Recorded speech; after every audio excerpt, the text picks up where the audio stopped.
नमस्कार विद्यार्थी मित्रांनो, स्वागत आहे तुमच्या आपल्या यूट्यूब चॅनलवर।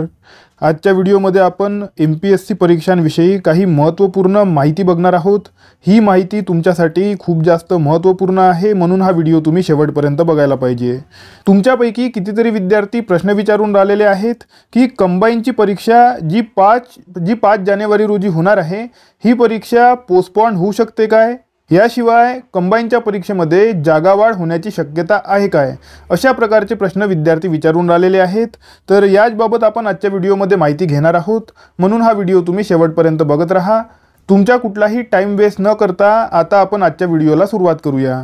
तर बघा विद्यार्थी मित्रांनो, सर्वात आधी मी तुम्हाला जागावाढबाबत थोडीशी माहिती देऊन देतो।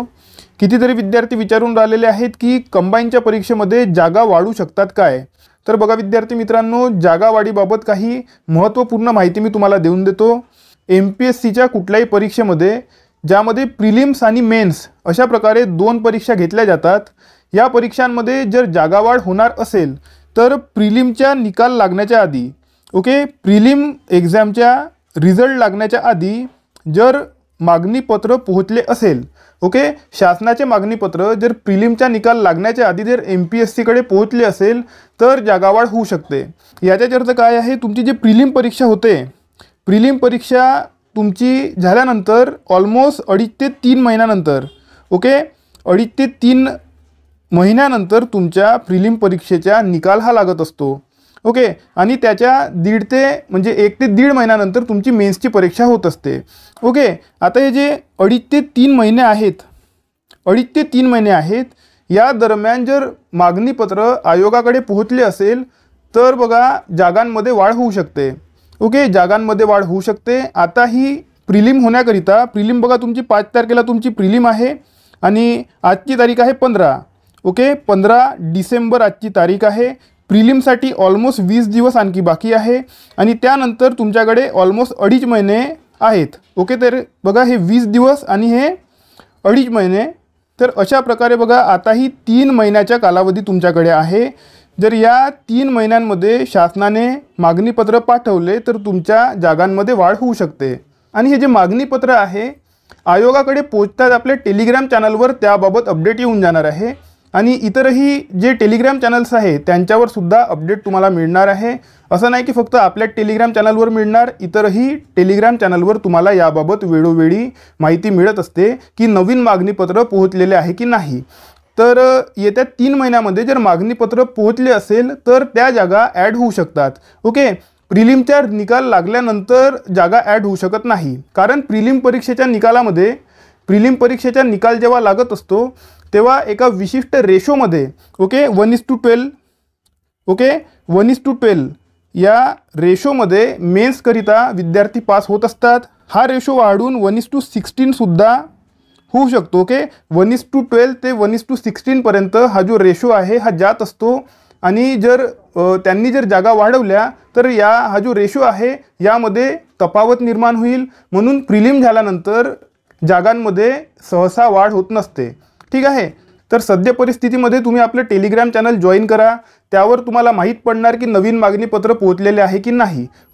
सध्या परिस्थितीमध्ये नवीन कुठलेही मागणीपत्र पोहोचलेले नाही। जशी बघा नवीन मागणीपत्र पोहोचणार त्याबाबत आपल्या टेलिग्राम चॅनलवर तुम्हाला माहिती पडणार आहे।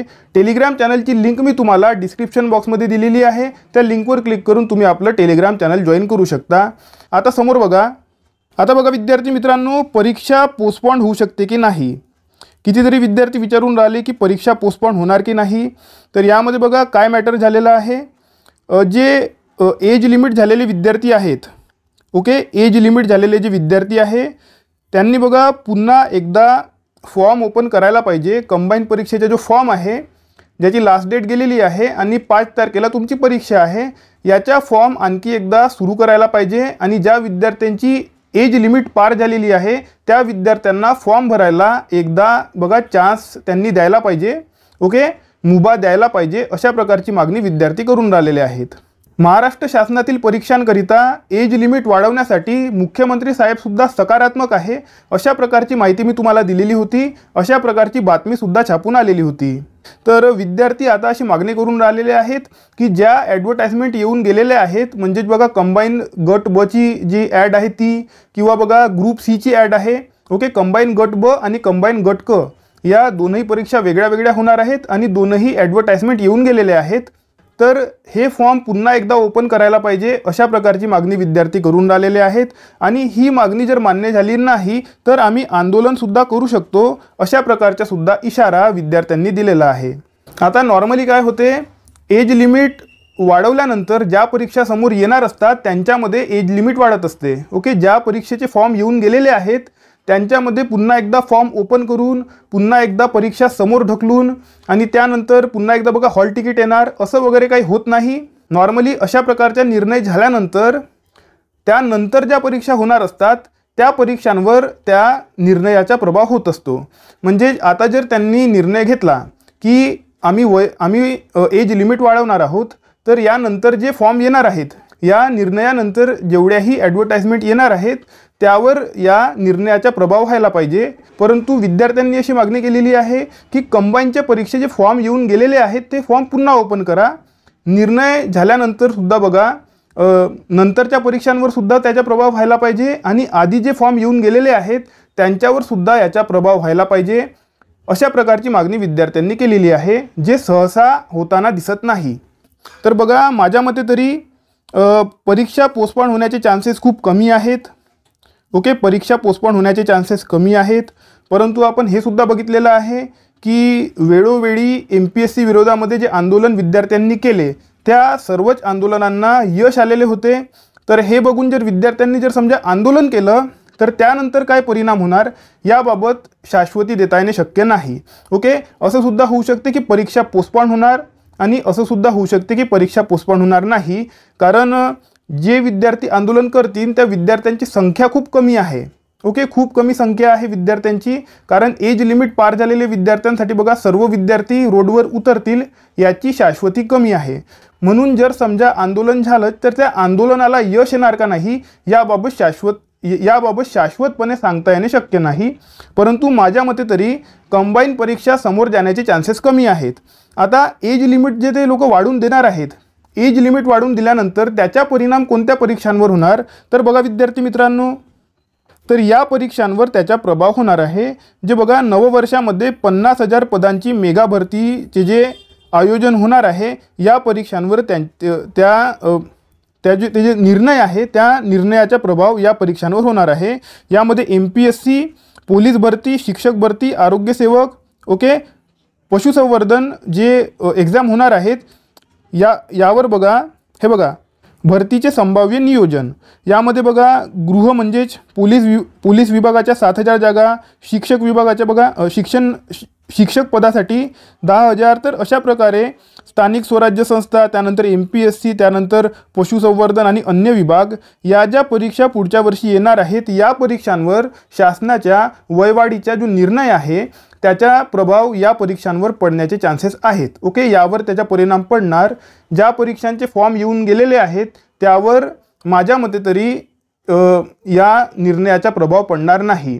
परंतु विद्यार्थ्यांनी जर आंदोलन केलं आणि नेहमीप्रमाणे जर MPSCला झुकावं लागलं, MPSCच्या निर्णयामध्ये जर नेहमीप्रमाणे जर त्यांनी बदल केला तर मात्र बघा परीक्षा पोस्टपोन होऊ शकते. कारण बघा आजची तारीख आहे 15. जर यांनी बघा आजही निर्णय घेतला तरीसुद्धा विद्यार्थ्यांना फॉर्म भरायला 10 दिवस त्यांना द्यावे लागतील.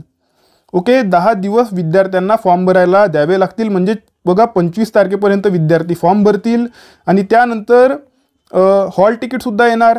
ओके, हॉल तिकीटसुद्धा येणार. तर 5 तारखेला परीक्षा घेणे बघा कठीण होऊन जाणार आहे. ओके, एवढ्या लवकर बघा हे जे हॉल तिकीट्स आहे हे देणे खूप जास्त कठीण असते, कारण विद्यार्थ्यांना अलॉट करावे लागते वेगवेगळ्या सेंटरवर. ओके, वेगवेगळ्या सेंटरवर त्यांनी जे सेंटर टाकलेलं आहे त्या सेंटरनुसार त्यांना सीट अलॉट करावी लागते आणि त्यानंतर त्यांची जे हॉल तिकीट आहे ते बनवावी लागते. त्याला थोडासा वेळ लागू शकतो. तर एवढ्या लवकर हे सगळं होणं कठीण आहे. तेव्हा मात्र कंबाईनची परीक्षा समोर जाण्याचे चान्सेस आहेत. ओके, तर बघा विद्यार्थी मित्रांनो, मला असं वाटते की मी तुम्हाला संपूर्ण इन्फॉर्मेशन दिलेली आहे. तरीसुद्धा तुमच्या मनामध्ये काही शंका असतील, काही प्रश्न असतील तर तुम्ही ते मला कमेंट सेक्शनमध्ये विचारू शकता. आपल्या व्हॉट्सॲप चॅनलची लिंक तुम्हाला, ओके बघा, व्हॉट्सॲप चॅनल आणि टेलिग्राम चॅनल या दोघांचीही लिंक मी तुम्हाला डिस्क्रिप्शन बॉक्समध्ये दिलेली आहे। त्या लिंकवर क्लिक करून तुम्ही आपलं टेलिग्राम चॅनल आणि व्हॉट्सॲप चॅनल जॉईन करून घेऊ शकता। आता आपण भेटूया आपल्या पुढच्या व्हिडिओमध्ये। तोपर्यंत अभ्यास करत राहा। या व्हिडिओला लाईक करा, चॅनलला सबस्क्राईब करा आणि बेल आयकॉन प्रेस करून टाका। धन्यवाद।